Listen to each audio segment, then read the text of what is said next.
The Department of Public Health and Human Services is pleased to bring you Aging Horizons. Medicare, Medicaid, Social Security, fraud, legal issues, veterans benefits, and caregiving. Aging Horizons is a program dedicated to inform and prepare Montanans on these timely issues, making a difference to you and your loved ones. Here now is today's program host. Hello, and welcome to another edition of Aging Horizons. Today we have a very special guest, and our guest will be discussing with us distracted driving. There are different ways of distracted driving. He's going to tell us all about that. So please stay tuned and we will be right back. Did you just text me? I didn't want to disturb you if you were sleeping. Sleeping? I'm sitting right next to you, silly. There you are. Hey, I found a couple of Medicare helping programs online that I think we ought to look into. It says if we qualify, we can get help paying for our prescription drugs. Oh, and there's a program that can help pay our Part B premium. To learn more about extra help and Medicare savings programs, call your local SHIP counselor today. Maybe I better text him. Someone who said they were from Medicare called and asked for my personal information. I noticed a charge on my Medicare statement for a test I don't remember having. I got a letter offering me free medical equipment if I gave them my Medicare number. Something didn't seem right. It seemed too good to be true. If something seems odd, it's probably fraud. Call Senior Medicare Patrol at 800-551-3191 to report fraud. This project is supported by a grant by the Administration for Community Living. Here in Montana, we love our outdoor activities. Unfortunately, few of them are risk-free. Indeed, Montana is second in the nation per capita in head injuries that can destroy the lives of people we love. That's why you should insist your family always wear protective helmets.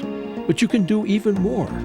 When you fill out your vehicle registration this year, circle the Y and donate $1 to support traumatic brain injury prevention and education. Now that's using the old noggin. Today, class, we'll be discussing the term ombudsman, a word we borrowed from the Swedes and never gave back.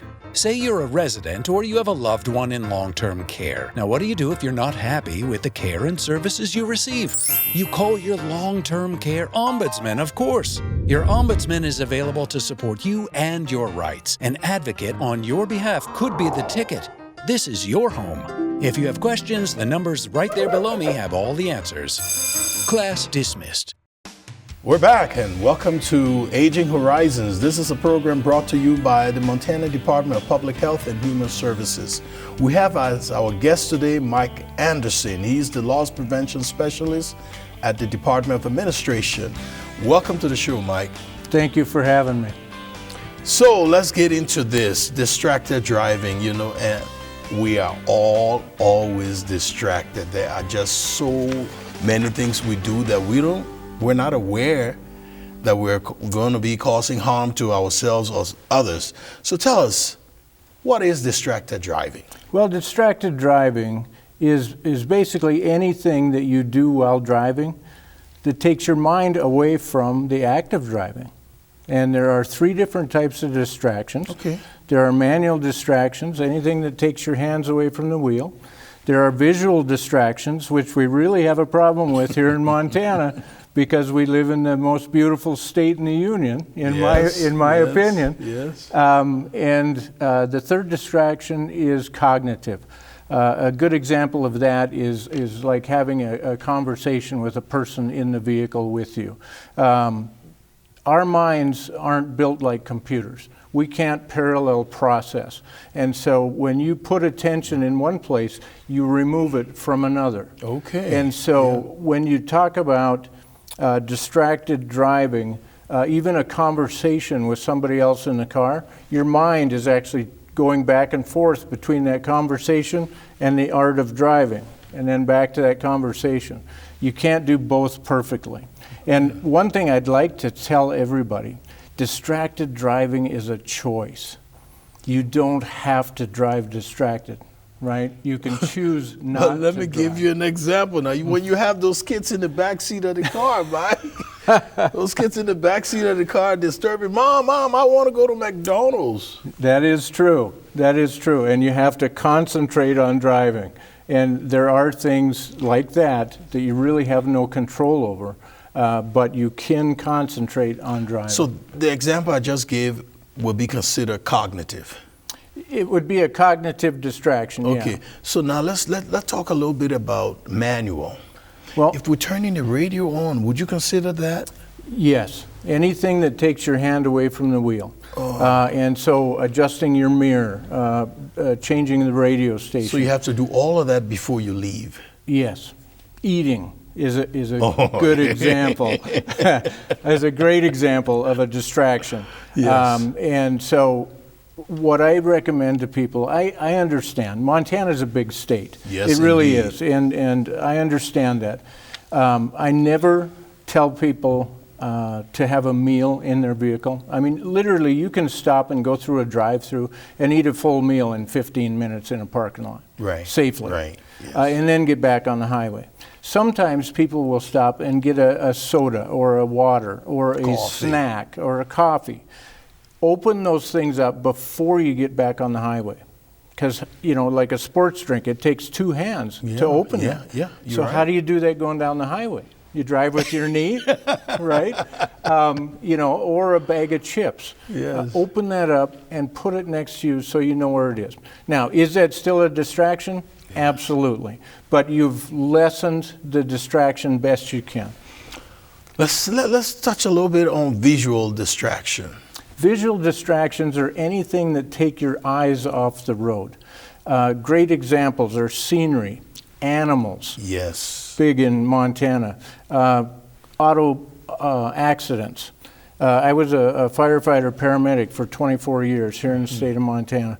And people driving by accidents love to look. Yes, yes. Right?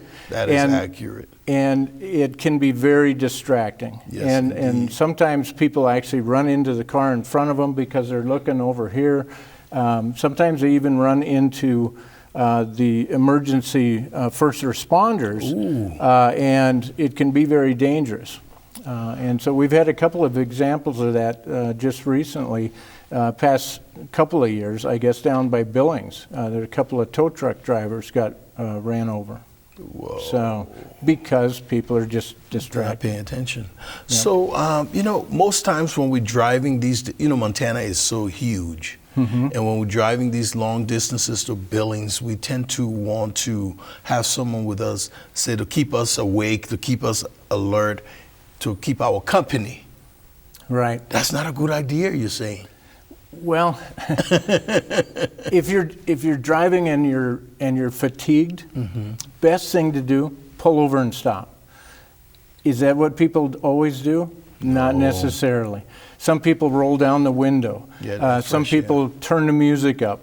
Some people turn the air conditioning on. I had one guy tell me, I take my shoes off. And I said, why do you do that? And he said, well, those pedals are really uncomfortable. Helps keep me awake.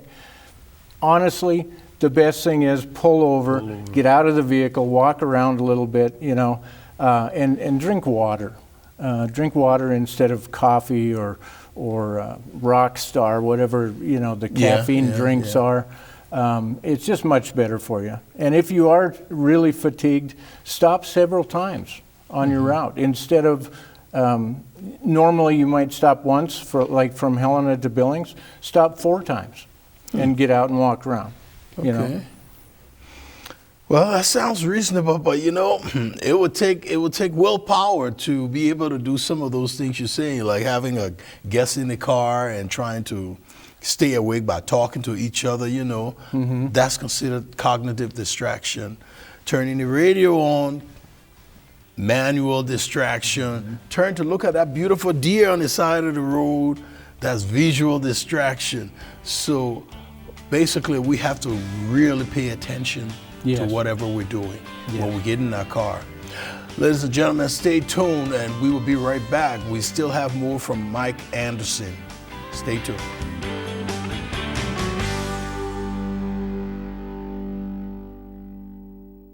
With as many as 1 in 10 Americans at risk for Alzheimer's or some other form of dementia, chances are someone you know and love will receive that diagnosis. When that happens, you may well feel devastated, but know that you are not alone. Help is available. You don't have to face dementia by yourself. Call the free 24/7 Alzheimer's Association helpline 800-272-3900 for guidance and support. Out here, we love our animals, from the wildlife to the livestock. Inside, it's the same. They're just like family. We keep them happy and healthy, most of the time. Secondhand smoke puts pets at risk for cancer, feline lymphoma, vomiting, increases the risk of tumors and lung cancer, even causes eye and skin disease.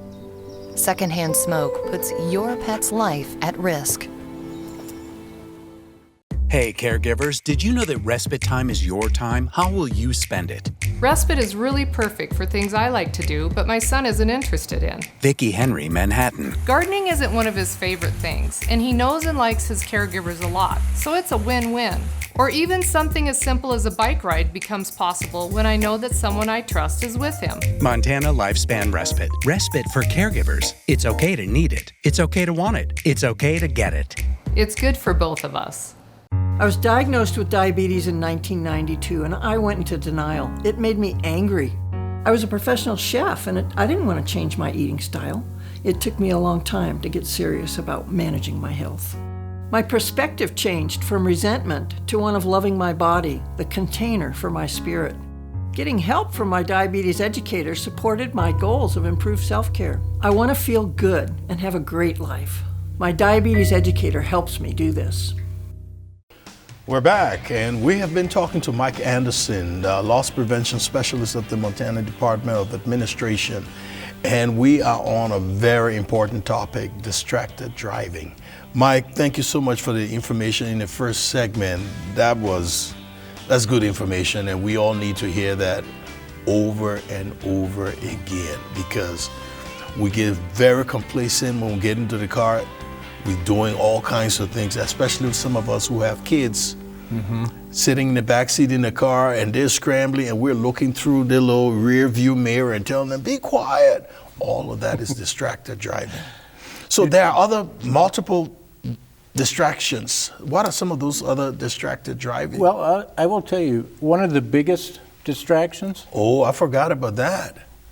Cell phones. The cell phone. One of the worst things that was ever invented for distracting drivers, because people text on them. I mean, it's not just a phone anymore. Yeah. I mean, it's a computer. Yeah, it's a computer. You can watch movies. You can text. You can all kinds of different things, and the best way to handle that, and like I said at the top of the show, driving distracted is a choice. So if you really don't want this to bother you, turn the ringer off and put it in the console next to you. Okay. That way, if you're in a crash, and I really hope that you're not, but if you're in a crash, you know after the crash is over where that phone is. Because it's still going to be in that console. So if you need to dial 911 or something, you know where it is. If it's laying on your lap or something, you won't be able to find it. It'll be outside, yeah. Right. And so, but this is really what has caused the worst distraction I believe you. Over the past decade. But there are so many other distractions, like you said, children. You got eating, people grooming themselves, combing their hair, brushing their teeth. Eye stuff. Yeah, the makeup, the lipstick. You know, there's just so many distractions out there. And you know, here in Montana, we don't have the big commutes like they do in the bigger cities. And so we don't see it as much, but a lot of people in the bigger cities will take and they'll use time on their commute to shave. You see guys with shavers and things like that, because they think of their car as an extension of their home. And so they're looking in the mirror. They're not looking down the highway. I actually saw a guy going to Missoula about 3 years ago. It was a young lady. She was reading a book going down the interstate. She had a paperback book and she was holding it up like this. She was not in a Tesla or anything. No, it wasn't a self-driving car. Oh, jeez. And so I stayed alongside of her for a little bit, because since I've been teaching this class for a decade, I've become kind of a people watcher. Anyway, she would read the book, and then she would glance down the highway for 2 to 3 seconds, and then she'd go and she'd read the book for about 20 seconds. And I didn't know what to do. I thought about honking my horn, but I thought, I don't want to scare her. She'd wreck us both. Right. You know? And in Montana, you don't want to honk your horn. Right. You know? But anyway, there are so many distractions. But again, it's a choice. Okay, let's go to another topic where a lot of us don't understand. We talk about right-of-way. Right. What is it? Right-of-way, the best way I've found to describe right-of-way is that nobody has the right-of-way. Many people, that's what they think when they will tell you, if I'm on the right, I have the right-of-way. Yes. That's just not true. Montana statute says the person on the left shall yield to the person on the right. It doesn't say the person on the right has the right-of-way. So never assume, if you're coming to an intersection, never assume that other driver is going to yield. Yeah. So that word yield is the operative word there. Yes, absolutely. Never assume that you have the right-of-way. And pedestrians, we lose 10 to 20 pedestrians here in Montana annually. And so if you're a pedestrian and you're in a crosswalk, never assume that person will stop. That person's going to stop. Absolutely. You gotta Make be sure vigilant. that they stop before you get out in front of them. Make eye contact with that person. You got to be vigilant, even though it's there. Yep. Sometimes brakes fail. Yep. Yeah, And well, that's true too. You never know. But a lot of times they're just distracted. They're just distracted. The drivers are not paying. Like you said, make sure they see you. Yeah. And Make that eye contact. Make that eye contact is crucial. Crucial. Yeah. And how many times have you seen people walking down the street like this? Yes. And not paying attention? I saw a guy in Missoula. He was walking down the curb, and he walked right into one of those hanging flower pots. Okay, we got about a half a minute. That's another topic. Subject. What is left of center? Left of center is when you drive your vehicle across the center line of the highway. The white or the yellow or the double line. Yes. And sometimes you do that on purpose to pass or to overtake another vehicle. Sometimes you do it on accident. You don't realize that you're across the line. And sometimes, like in the winter, when there's snowpack, you don't know where the center line is. That's correct. Yeah. Right. Okay. So you're giving us some serious food for thought here, because these things, we do them so often that we have become used to them. We have acclimated our brains to these eating and driving, but we're trying to make sure our audience get it. Yeah. So stay tuned. We will be right back. We still have a lot of information for you with Mike Anderson.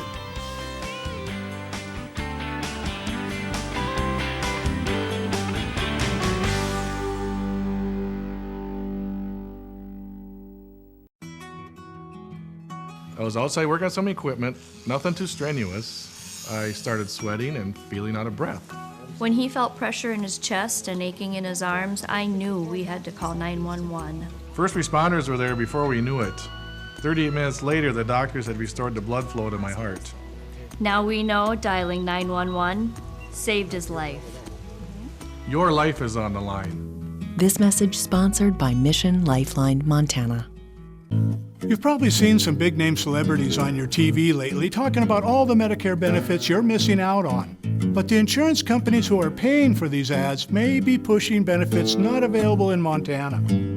Fortunately, help is available from a friendly state health insurance assistance program counselor who can help you sort it all out. It's free, and we screen everyone for eligibility regardless of your zip code. It's Montanans helping Montanans. Call today. We get it. Life happens.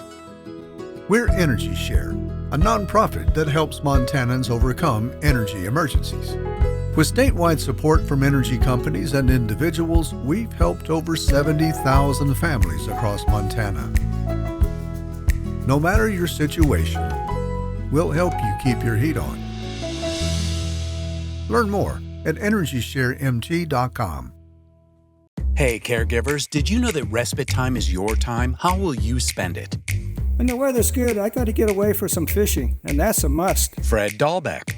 Clancy. My grandson tells me we suck at golf. Fun though. And there's never enough time to keep the old 57 Chevy happy.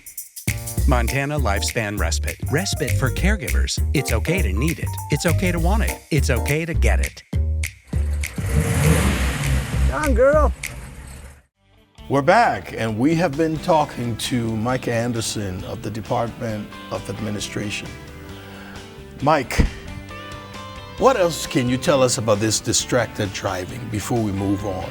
Well, one of the things with distracted driving is that people have a tendency to think it's okay. They get complacent because you only have trouble maybe 1 out of 1,000 times or 1 out of 100 times. And so people, get used to texting and setting it down, and then everything's fine. But the problem is, it only takes one time to completely alter your life or even to end it. Or someone else's. Or someone else's, absolutely.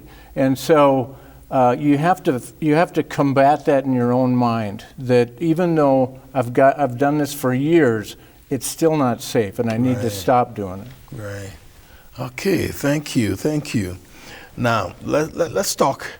I know I've heard a lot about this one because, in fact, this is not about football tailgate. I'm talking about driving tailgate. So what is tailgate? Tailgating is when that person is right up behind you going down the road.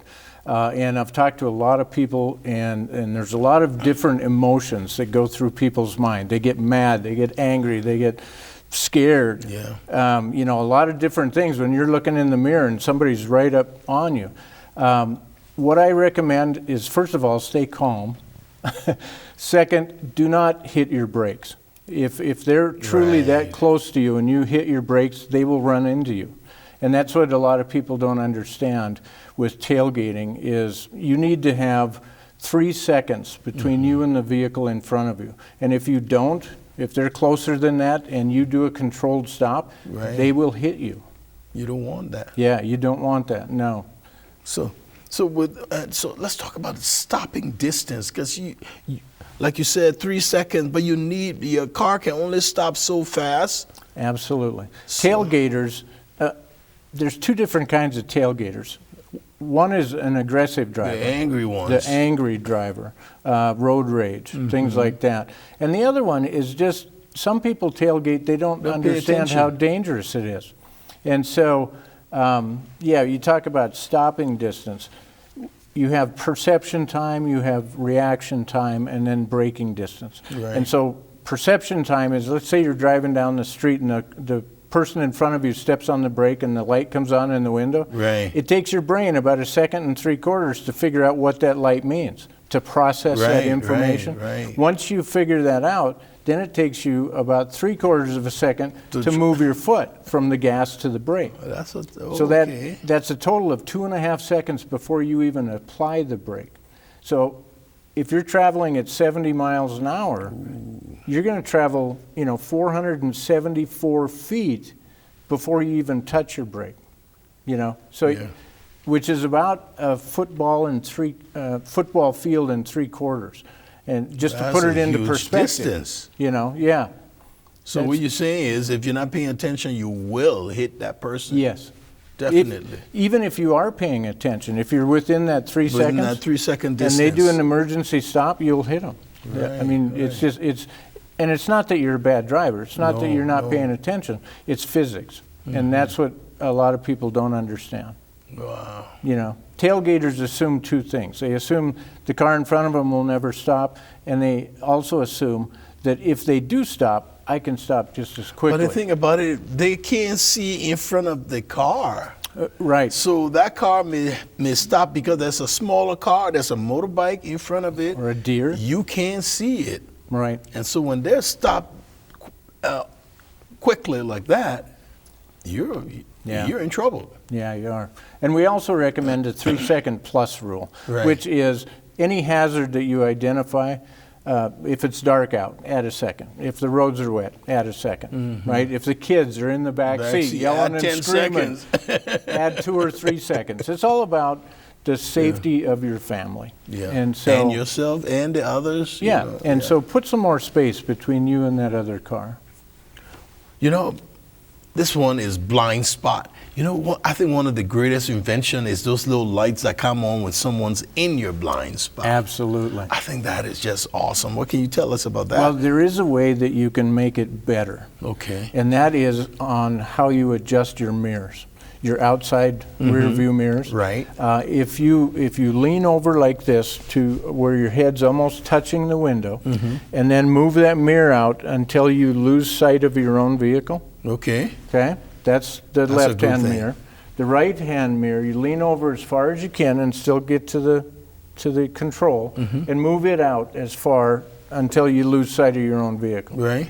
Now, what that does is it allows you to see into those blind spots. Okay. But I will say this, for somebody that's never done it, it's a bit disorientating, because you're not normally sure. when you look in your mirrors, you see your own car. Right. But why do you need to see your car? You're in it. Exactly. You know It's where your- it is. You need to see those other cars. Yes. And so give it a week. If you decide to adjust your mirrors like that, give it a week to get accustomed to it, and Right. you'll never change them back, because you'll love it. Yeah. That is Because awesome. it just makes it so much safer. I mean, you bet. everybody almost that I've ever asked, I said, haven't you ever went to, pull into a left turn lane and somebody's honking at you because you Right. just cut them off? Right. Well, you look in your mirror, you didn't see them, right? Right. No, you're So- totally right, Mike. Yeah. Wow. So that's blind spot and mirror adjustment.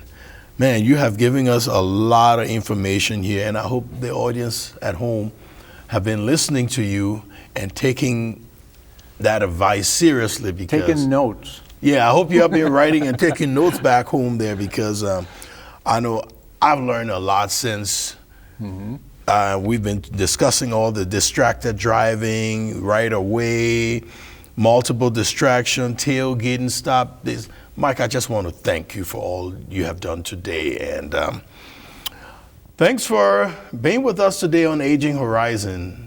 I'm your host, Wilmot Collins. See you next week.